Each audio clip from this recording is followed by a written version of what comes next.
Meet me. Welcome back, boys, and finally we're going to learn about these Aespa, however you say it, heroes. But they also released this like 1 minute summary video, so let's just go through it real quick. I actually love that they're doing this because I don't like super long previews, but basically the collab starts. We get these two new waifus, a new side story, of course, with the collaboration. I guess these guys from the other news that came out, they're like a Korean pop group or something. I don't really know much about that. The only Korean pop group I know is Girls' Generation. I don't even know if they still exist anymore. But we don't have to cover these because we'll go into the actual full preview videos. And they also have a few new exclusive equipment. I'll be honest, I don't know if this will make a difference for Haste, but again, I don't really use Haste. I remember they changed him to kind of be like a fire rain, but I remember his problem was he was too slow. If it was speed instead of crit chance, maybe he'd be more usable, but I don't know. Someone else could comment on this. I'm not sure if that really is a meaningful change. Maybe it is. This is just a PvE unit.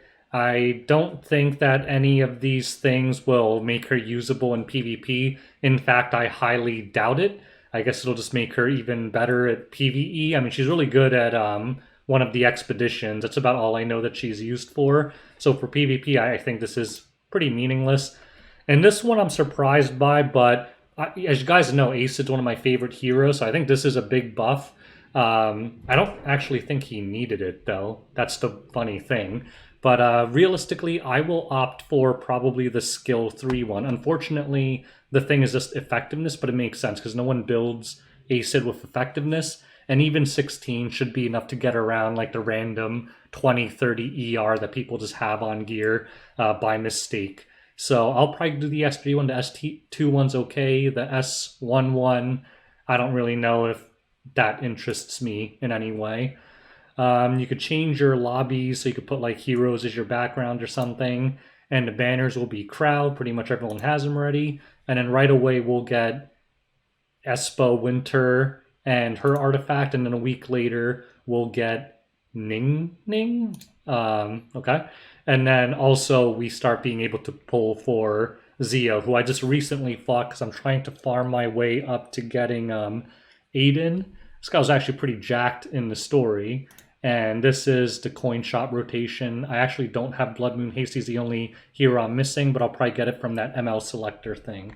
So with that said, let's go right into the hero previews. All right, so let's start off with AE Winter, Fire Thief. And this, I have not seen her kit yet, so I have no idea what she does. We're going to find out together. So Thief, 118 base speed, so not super fast, but pretty fast. Clearly has some kind of debuff in her kit because she has 30 effectiveness, which is a lot, and a self-crit chance imprint, which unfortunately means imprints are very important for her, which is sad to hear. Crit chance is one of the best imprints in the game. So let's look. Skill 2, so I'm assuming this is one of the most important parts of her kit. At the start of battle and at the end of the turn, grant, so it's like Acoli. After an enemy uses a non-attack skill, dispels all debuffs and activates level up. Can only be activated every 3 turns. Grants immunity and fully reset. I don't know what Blackout is, but I'm assuming it's her S3 because S1s usually don't have cooldowns. Okay, so kind of like a stealth DPS unit, I guess, so far. I guess we're going to... What's there to see? She just goes... Wait, what? Resets the skill. Oh, okay. That was just her passive proccing. Okay. Blackout attacks the enemy with various weapons and stuns for 2 turns, so it could actually counter things like Mediator Cowwork, and increases combat readiness of the caster by 50%. A critical hit will deal an additional 5,000 fixed damage. But it does have to hit because it's a critical hit. Increase fixed damage by 5,000 every time this skill. So wow, she can absolutely dunk people, but it'll take a few turns and she's squishy. So she might be kind of like Acoli and S10A. More like Acoli. Like Acoli is actually very scary against teams that have no reach because she hits really hard and cycles really fast. I almost feel like this is like a fire Acoli. Let's see the ability. The fixed damage increases by 5,000 every time this skill is used. The fixed damage increase effect can stack up to 3 times. Wait, what? It That was will do an horrible. additional 5,000 fixed damage. The fixed damage increases by 5,000 every time this skill is used. The fixed damage increase effect can stack up to 3 times. What is that? I mean, granted, escort is up, but did that do like 5,000 damage? So is she gonna literally do nothing until she gets the stacks of this blackout thing up? Okay, well, let's see what the S one is. Attacks the enemy with a sword and has a 40% chance to stun. With a cheap soulburn, that makes it 100%. Now let's look at the artifact before we get into her. Armament increases crit chance 15% after using a non-attack skill, grants a barrier equal to 30 per level. I don't know what that means. 60 per level. So if you're level 60, so 3,600? I guess that's pretty good. 3,600 barrier, that's actually not bad. It's not incredible, but that's pretty solid. Okay, so what do I think about her? 5-turn cooldown, but this thing fully resets the cooldown of blackout. So actually, she can almost go like that. If she's fast enough to open with DS3, and if they use a non-attack skill, she immediately resets it, and the next one does like 10k damage. On the flip side, I don't know what the multis on this thing is, but the damage on that Aravi was just laughable, like absolutely laughable. So, I don't know. I guess the good thing is like it goes around most damage mitigation other than like sharing, but she just seems like a different working Acoli. I mean, the main difference is she could stun for 2 turns, and that might be pretty good at shutting down certain heroes like Mediator Cowrick. But ultimately, I don't really know. I guess they have a huge showcase here, but so far I think she might be okay, but I'm not like super pumped about her. Let's move on to the next hero. Alright, next on the docket is Ningning, all caps, of course, and she's a fire soul weaver, 114 speed, actually pretty fast for a soul weaver. A lot of effectiveness, so we can count on her having some kind of debuff in her kit. And what is she? She's an ED hacker? What does ED stand for? Oh, erectile dysfunction. Alright, let's look at her kit. System hacking. Hacks all enemies, inflicting barrier inversion and dispelling 2 buffs before increasing combat readiness by 40%. If the target has a barrier, combat increase is doubled. And you can get it up to... So basically, she gets an extra turn. So basically, this is a limited DJB, I guess. Except she strips 2 buffs. I guess that's why she needs effectiveness. So honestly, this looks pretty good. Well, we need to see the rest of her kit, but this looks pretty good, but it also seems pretty niche because obviously it does nothing if they don't have a barrier. I guess it's still a 2 buff strip, which isn't horrible. Actually, let's see the animation. This is the S3, right?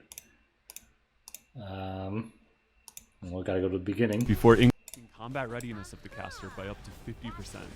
When the target is granted a barrier, combat readiness increase amount is doubled. Whoa, wait. Okay, that was about. I was gonna say it did a lot of damage. That was just the damage from the inversion, I guess. Okay, that's pretty cool, I guess.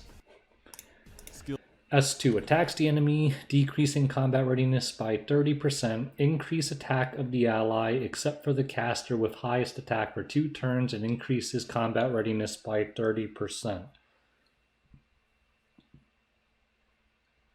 So that's pretty good. It's like a weird Amelia, except with a little less push, but you get to push them back by 30%, so you can do some CR manipulation, which can be pretty powerful in RTA. Let's see this one in action. Attack for 2 turns and increases combat pushes back the lion. And when you look at it that way, it looks a lot more impactful, right? Because they were both kind of like in the middle. Let's go back to that. Yeah, like for 2 turns. they were and both increases right next to combat each other. And look how far apart they are now. So that actually looks kind of cool. So this move actually seems kind of, because basically I guess the idea is she S3's barrier inverts, gets an extra turn, and then she could CR push your strongest unit and push back an enemy of your choice. Interesting. And the S1 is Sam Bear. I guess that's Sam. Attacks the enemy with Sam Bear, 30% chance to stun for 1 turn. After attacking, when the target is stunned, increased. So self CR push for 20%, 40% chance, and you could cheap soul burn for 100% stun. Huh. Alright, well, let's see her artifact. Exif Detective Ed Gadget. I don't get it. Is this singer like a hacker in real life or something? I'm assuming no. Well, no, definitely no, because the last chick had a katana. I'm assuming she's not a sword murderer in real life. Alright, so after using a non-attack skill, increases combat readiness by, well, let's look at the bottom, 20%. And it removes 20 souls from the enemy. Can only be activated once every 4 turns. This artifact seems really good, guys. It's basically Magaharas that remove souls, right? And 4 turns isn't that big a deal because 20 souls is a lot of souls. That's an entire full soul burn you're stealing from them every 4 turns. So basically this artifact, in a way, lets any soul weaver become Belian. And I think anyone who's versed Belian knows how annoying it is to not be able to soul burn the entire match, even in bruiser versus bruiser matchups, not counting cleave. This artifact may actually be the best thing that I've seen out of both units and their artifacts. I think it's better than both the heroes combined. So this artifact, I think the whales will try to pull multiple copies, to be honest. But let's go to her generally. I think she's not bad, but I think she's kind of niche because honestly, I can't think of any reason I would want to use her over another Soul Weaver if they don't have a barrier, right? Like DJB, even if they don't have a barrier, he's kind of usable because, especially for like aggro and stuff, because he has that whole team-wide push. In the case of this, I mean, I guess you could push up 1 unit and push 1 back, and you do have that 2 buff strip, but you know, she's not particularly fast. I mean, neither is DJB, but I think if they don't have a barrier, she's not that great. The flip side of that, though, is so many heroes have barriers now. There's like multiple barriers in every game.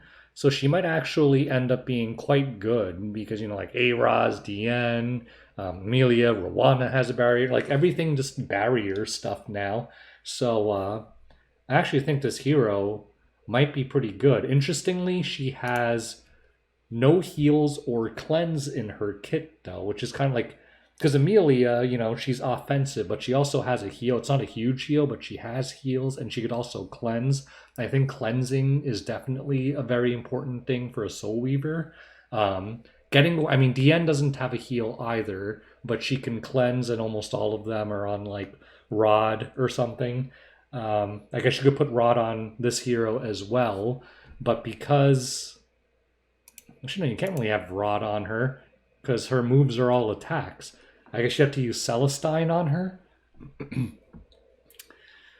Yeah, I think kind of wishy-washy on this. I think she's probably better than Winter, though, or at least for the way I play. Like Winter, I honestly am a little underwhelmed. She just kind of seems like Acoli. I mean, her artifact really lets her hide, though. But I mean, I don't know. I'm iffy on her. Like, I feel like you can kind of just accomplish a similar thing with a tank Rimuru, and Rimuru steals buffs and stuff. Winter has higher damage potential because it stacks more times. Or it stacks. Rimuru's doesn't stack at all, but Rimuru's does 10,000 from the start. I don't know, guys. So both the heroes I'm not super impressed with. This one, to me, for my playstyle at least, I think would fit into more roles than Winter does. The only thing in this thing so far that I think is absolutely mind blowing is this artifact, because basically, if you have it on, you're going to permanently deny the other team souls. Soul Weavers are generally not the first thing to die. So, yeah, I think this artifact is pretty GG. So, definitely try to get at least one copy of this, if not two. For the whales, are probably going to go for like 16. But, anyways, those are my thoughts on these heroes. I think because they're limiteds, the rule of limiteds is get them no matter what anyway. But, and I think there's a special summoning token for these, right? So you could actually save some covenants, so it might not be as painful as other limiteds in the past. But yeah, definitely get this artifact and try to get both heroes if you can as well. But do I think they're going to be extremely meta right away? I don't think so. I think this one's going to be a pretty powerful niche unit. Although maybe not, because with barriers being so prevalent, maybe she could be a meta unit. And Winter, who knows? Maybe she'll actually be really strong. But that showcase damage was actually extremely underwhelming. And one of my guildies actually said you could probably, build her as a bruiser or something. But I feel like the perma stealth is kind of, not synergistic. If you're going to build her as a bruiser, why does she have permanent stealth and a barrier to prevent her from not being knocked out of stealth? So I don't know. She's kind of weird. But anyways, those are my thoughts. If you have any opinions or anything, feel free to share them in the comments below. If I think they're good insights, I always heart them and push it to the top so everyone can see. And best of luck on your summons if you do choose to pull, which you should. Thanks for watching. Till next time, boys. Peace out.